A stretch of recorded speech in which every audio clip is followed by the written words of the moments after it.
नमस्कार। दिन भर की बड़ी खबरों में आपका स्वागत है। मैं हूं आपके साथ आराधना। आज इस बुलेटिन में बात होगी गुजरात में कांग्रेस के बड़े ऐलानों की, ईवीएम और महाराष्ट्र चुनाव पर उठे सवालों की। देखेंगे कि वक्फ कानून का क्यों बढ़ता जा रहा है विरोध, अपने ही नेताओं के बयान से क्यों घबराई बीजेपी। जानेंगे अमेरिकी टैरिफ पर कैसे एनडीए के अंदर ही मोदी सरकार के खिलाफ उठे सवाल, और बुलेटिन के आखिर में बात करेंगे ईडी को पड़ी सुप्रीम कोर्ट से फटकार की। लेकिन दिन भर की तमाम बड़ी खबरों से पहले एक नजर आज की सुर्खियों पर। मोटर दुर्घटना पीड़ितों के लिए कैशलेस इलाज योजना में देरी पर सुप्रीम कोर्ट सख्त, केंद्र को लगाई फटकार। कोर्ट के आदेश का क्यों नहीं हुआ पालन, सरकार से मांगी सफाई। एक देश एक चुनाव को लेकर अखिलेश यादव ने मोदी सरकार को दी चुनौती। सपा सांसद बोले, सरकार एक चरण का ही चुनाव करा के देख ले, खुद समझ आ जाएगा ये प्रस्ताव लाना है या नहीं। अमेरिका और चीन में तेज हुई टैरिफ वॉर। ट्रंप के 104% टैरिफ के जवाब में चीन ने अमेरिकी वस्तुओं पर 84% किया टैरिफ। फार्मा जगत में भी टैरिफ लगाने की तैयारी में डोनाल्ड ट्रंप। गिरावट के साथ बंद हुआ शेयर बाजार। 380 अंकों की गिरावट के साथ 73,847 अंक पर बंद हुआ सेंसेक्स। निफ्टी में 137 अंकों की गिरावट, 22,399 अंक पर बंद हुआ निफ्टी। ये तो थी सुर्खियां। अब बात आज की सबसे बड़ी खबर की। गुजरात में कांग्रेस का 2 दिन का अधिवेशन कई मामलों में खास रहा। पार्टी ने कई सख्त फैसले लिए और साफ कर दिया कि अब सड़क पर उतरने का समय है। मोदी सरकार के जन विरोधी फैसलों के खिलाफ रणनीति तैयार की गई। कांग्रेस के अधिवेशन को लेकर देखिए हमारी ये रिपोर्ट। गुजरात के अहमदाबाद में कांग्रेस का 84वां अधिवेशन हुआ। 8 और 9 अप्रैल को हुए इस अधिवेशन में कांग्रेस ने खुद को मजबूत करने के लिए और बीजेपी को कमजोर करने की रणनीति पर चर्चा की। अधिवेशन के दूसरे दिन राहुल गांधी ने वक्फ का मुद्दा भी उठाया। राहुल गांधी ने कहा कि कुछ दिन पहले बीजेपी ने लोकसभा में वक्फ संशोधन बिल पास किया। ये फ्रीडम ऑफ रिलीजन संविधान पर आक्रमण है। आरएसएस के मुखपत्र ऑर्गेनाइजर में लिखते हैं कि क्रिश्चियन पर आक्रमण करने जा रहे हैं। ये एंटी रिलीजन बिल है। ये देश के सभी लोगों को मालूम होना चाहिए। इसके अलावा मल्लिकार्जुन खड़गे ने बेरोजगारी के समय मोदी की चुप्पी पर तंज कसा और कहा कि भाजपा दिखाती है कि भारत का विकास 2014 के बाद हुआ, जबकि गांधीनगर भी कांग्रेस की देन है जो उसके जमाने में बना। फिर भी मोदी कहते हैं कि ये उनके जमाने में हुआ। बता दें कि दूसरे दिन साबरमती रिवर फ्रंट पर मुख्य अधिवेशन में देश भर से 1700 से ज्यादा कांग्रेस कमेटी के प्रतिनिधि भाग ले रहे थे। अधिवेशन में कांग्रेस अध्यक्ष मल्लिकार्जुन खड़गे, सोनिया गांधी और राहुल मौजूद रहे। इस अधिवेशन की थीम थी न्याय पथ, संकल्प, समर्पण और संघर्ष। पार्टी के मुताबिक अधिवेशन गुजरात में संगठन को मजबूत करने और 2027 के विधानसभा चुनावों के लिए रोड मैप तैयार करने की दिशा में एक बड़ा कदम होगा। बता दें कि इससे पहले अधिवेशन के पहले दिन कांग्रेस वर्किंग कमेटी की बैठक 4 घंटे चली थी। कांग्रेस में एक नया उत्साह दिखाई दे रहा है। नजरें गुजरात और दिल्ली हर जगह हैं। साथ ही चुनाव आयोग पर भी नजरें हैं। कांग्रेस अध्यक्ष मल्लिकार्जुन खड़गे ने तो एक बार फिर ईवीएम का मुद्दा उठा दिया। उन्होंने चुनाव की पारदर्शिता को लेकर चुनाव आयोग को भी घेरा। तो क्या कुछ कहा खड़गे ने, देखिए इस रिपोर्ट में। अहमदाबाद में कांग्रेस के अधिवेशन में पार्टी अध्यक्ष मल्लिकार्जुन खड़गे ने महाराष्ट्र विधानसभा चुनावों में कथित धांधली को लेकर केंद्र सरकार और चुनाव आयोग पर जमकर हमला बोला। खड़गे ने कहा कि महाराष्ट्र चुनाव से जुड़ा मामला राहुल गांधी ने संसद और मीडिया के सामने उठाया था, लेकिन सरकार पर इसका कोई असर नहीं पड़ा। उन्होंने आरोप लगाया कि लोकसभा और विधानसभा चुनाव के बीच महाराष्ट्र में लाखों मतदाता अचानक बढ़ गए, जिससे चुनावी प्रक्रिया की पारदर्शिता पर सवाल उठते हैं। खड़गे ने सख्त लहजे में कहा कि ये कैसा चुनाव आयोग है, ये कैसी डेमोक्रेसी है, सब कुछ फर्जी बनाकर चुनाव जीत गए। ये फ्रॉड है और लोकतंत्र पर सीधी चोट है। वोटर लिस्ट में हुई गड़बड़ियों पर हम काम कर रहे हैं। चोर एक दिन जरूर पकड़ा जाएगा। खड़गे ने ईवीएम की जगह बैलेट पेपर की वकालत करते हुए कहा कि पूरी दुनिया के विकसित देश ईवीएम छोड़ बैलेट पेपर की ओर बढ़ गए हैं। कई देश इसे इस्तेमाल नहीं करते, लेकिन हम ईवीएम पर निर्भर हैं। ये सब फ्रॉड है। सरकार ने ऐसे तरीके बनाए हैं जिनसे सिर्फ उन्हें फायदा हो रहा है। बताते चले कि विपक्षी दल, खासकर कांग्रेस और महाविकास अघाड़ी गठबंधन ने महाराष्ट्र चुनाव के नतीजों पर सवाल उठाते हुए ईवीएम में धांधली के आरोप लगाए थे। ये विवाद तब और गहरा गया जब कांग्रेस अध्यक्ष मल्लिकार्जुन खड़गे और राहुल गांधी ने ईवीएम की विश्वसनीयता पर संदेह जताया और बैलेट पेपर से चुनाव कराने की मांग की। इसके अलावा लोकसभा चुनाव 2024 और विधानसभा चुनाव के बीच मतदाताओं की संख्या में अचानक बढ़ोतरी ने भी सवाल खड़े किए। चुनाव आयोग ने इन आरोपों को खारिज करते हुए ईवीएम को सुरक्षित बताया, लेकिन विपक्ष का आक्रोश थमने का नाम नहीं ले रहा। ये मुद्दा अब कांग्रेस के बड़े मंचों पर भी उठाया जा रहा है। खड़गे ने भविष्यवाणी की कि आने वाले समय में देश के नौजवान इसके खिलाफ खड़े होंगे और कहेंगे कि हमें ईवीएम नहीं चाहिए। कांग्रेस अब इस मुद्दे पर देशव्यापी अभियान की तैयारी में जुट गई है।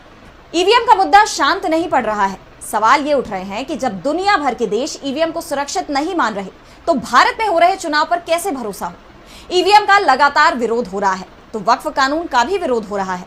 इसे लेकर पश्चिम बंगाल के सीएम ममता बनर्जी ने केंद्र को चुनौती दे दी है, तो मुस्लिम संगठन भी आर पार की लड़ाई को तैयार है। मोदी सरकार ने भले ही विपक्ष के भारी विरोध के बाद भी वक्फ कानून को देश में लागू कर दिया हो, लेकिन सरकार के इस ऐलान के बाद से देश भर में इस कानून के खिलाफ विरोध और भी ज्यादा तेज हो गया है। All India Muslim personal law board ने वक्फ बिल के खिलाफ विरोध प्रदर्शन करने का ऐलान कर दिया है। AIMPLB के सचिव मौलाना रहमानी ने केंद्र सरकार पर मनमानी का आरोप लगाते हुए कहा कि मुसलमान डरने वाला समुदाय नहीं है। उन्होंने जोर देकर कहा, हमारा एतबार अल्लाह पर है। सरकार की धमकियां हमें नहीं रोक सकती हैं। अगर जरूरत पड़ी तो हम कुर्बानी देंगे, लेकिन अपने हक के लिए लड़ते रहेंगे। हम वक्फ संशोधन बिल के खिलाफ वक्फ बचाओ मुहिम के पहले दौर का आगाज 10 अप्रैल से शुरू कर रहे हैं, जो कि 7 जुलाई तक चलेगा। इसी बीच वक्फ कानून को लेकर पश्चिम बंगाल के सीएम ममता बनर्जी ने साफ कर दिया कि वो ये कानून पश्चिम बंगाल में किसी भी कीमत में लागू नहीं होने देंगी, चाहे इसके लिए उनकी जान ही क्यों न चली जाए। लेकिन वो धार्मिक आधार पर बंगाल का विभाजन नहीं होने देंगी।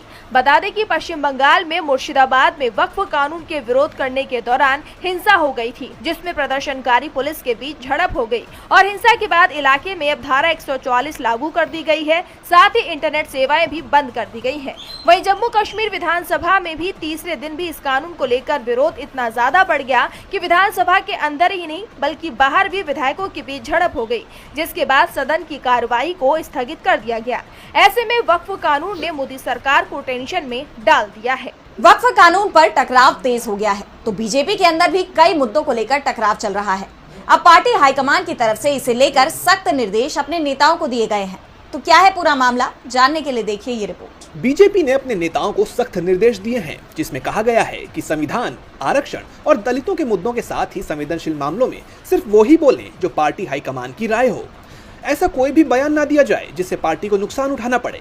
दरअसल लोकसभा चुनावों में ऐसे बयानों के चलते बीजेपी को जबरदस्त नुकसान हुआ था, क्योंकि एक तरफ नरेंद्र मोदी 400 पार का दावा कर रहे थे, तो बीजेपी के नेता ऐलान कर रहे थे कि 400 सीटें मिलेंगी तो हम संविधान को बदल देंगे। विपक्ष ने इसे लेकर बीजेपी को घेर लिया था और इसका नुकसान बीजेपी को चुनाव नतीजों में दिखाई भी दिया। इसके बाद अब बीजेपी हाईकमान ने इस तरह के निर्देश जारी किए हैं। हाईकमान ने नेताओं से साफ कहा है कि वो डॉक्टर भीमराव अंबेडकर, संविधान, आरक्षण और दलित जैसे मुद्दों पर पार्टी के आधिकारिक लाइन से हटकर कोई बयान ना दें। बता दें कि लोकसभा चुनाव के बाद केंद्रीय गृह मंत्री अमित शाह ने राज्यसभा में डॉक्टर अंबेडकर को लेकर टिप्पणी कर दी थी, जिससे पूरे देश में बवाल मच गया था।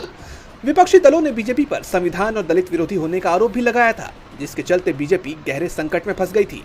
पार्टी अब इस तरह की गलतियों से सबक लेते हुए अपनी रणनीति में बदलाव कर रही है। नेताओं को संवेदनशील मुद्दों पर बोलते वक्त सावधानी बरतने और पार्टी लाइन का पालन करने की हिदायत दी गई है, ताकि भविष्य में ऐसी विवादास्पद स्थिति से बचा जा सके। अब पार्टी के नेता इस पर कितना अमल करते हैं, ये देखना होगा। बीजेपी डरी हुई दिख रही है, इसलिए पार्टी नेताओं के बोलने पर भी पाबंदी लगाई जा रही है। लेकिन बीजेपी के सहयोगी दल शांत नहीं दिख रहे। उन्होंने मोदी सरकार की नीतियों पर सवाल खड़े कर दिए हैं। टीडीपी चीफ और आंध्र प्रदेश के सीएम चंद्रबाबू नायडू ने केंद्र सरकार को बेहद सख्त लहजे में चिट्ठी लिखी है। तो क्या है नायडू की डिमांड, देखिए इस रिपोर्ट में। अमेरिकी टैरिफ से पूरी दुनिया में हड़कंप मचा हुआ है। इसे लेकर भारत की सियासत भी गरमाई हुई है। मोदी सरकार के रवैये पर सवाल उठ रहे हैं। विपक्ष के बाद अब बीजेपी के सहयोगी भी मोदी सरकार से नाराज दिखाई दे रहे हैं। आंध्र प्रदेश के सीएम चंद्रबाबू नायडू ने ट्रंप के टैरिफ को लेकर अब मोदी सरकार को ही घेर लिया।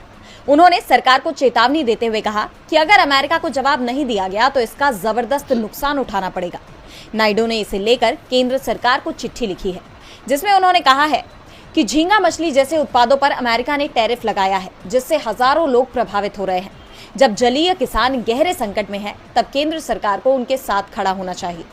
भारत अमेरिका के व्यापार और इस टैरिफ से भारत को होने वाले नुकसान का ब्यौरा देते हुए नायडू ने अपने पत्र में लिखा कि अमेरिकी प्रशासन ने भारत से समुद्री खाद्य निर्यात पर 27% आयात शुल्क लगाया है।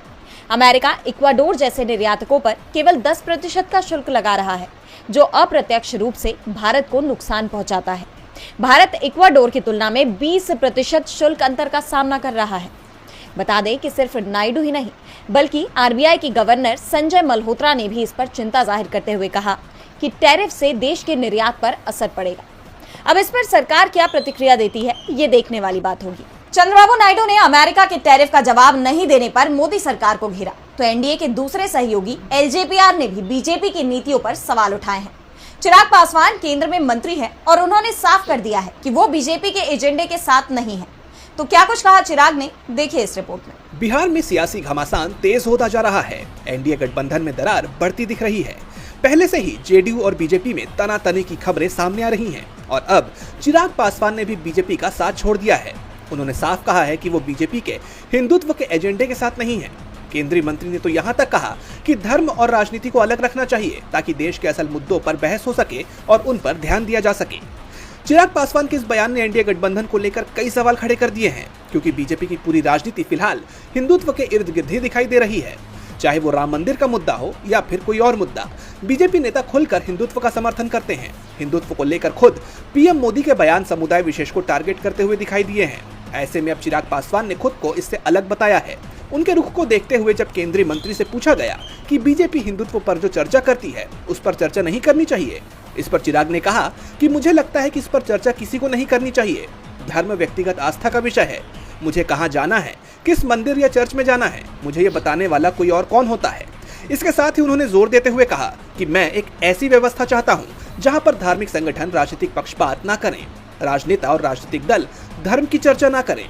जब हम राजनीति और धर्म को अलग कर देंगे तो मुझे लगता है कि एक बड़ी समस्या का हल अपने आप हो जाएगा।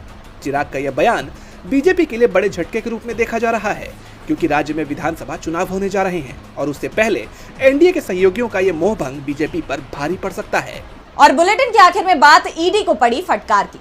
सुप्रीम कोर्ट में एक बार फिर केंद्रीय जांच एजेंसी ईडी बुरी तरह से घिर गई। कोर्ट ने ईडी से सख्त लहजे में सवाल कर दिया कि आप अपने अधिकार की तो बात करते हैं, लेकिन दूसरों के जो मूलभूत अधिकार हैं, क्या उसकी भी चिंता करते हैं? कोर्ट के सख्त रुख को देख ईडी ने अपने पैर वापस खींच लिए।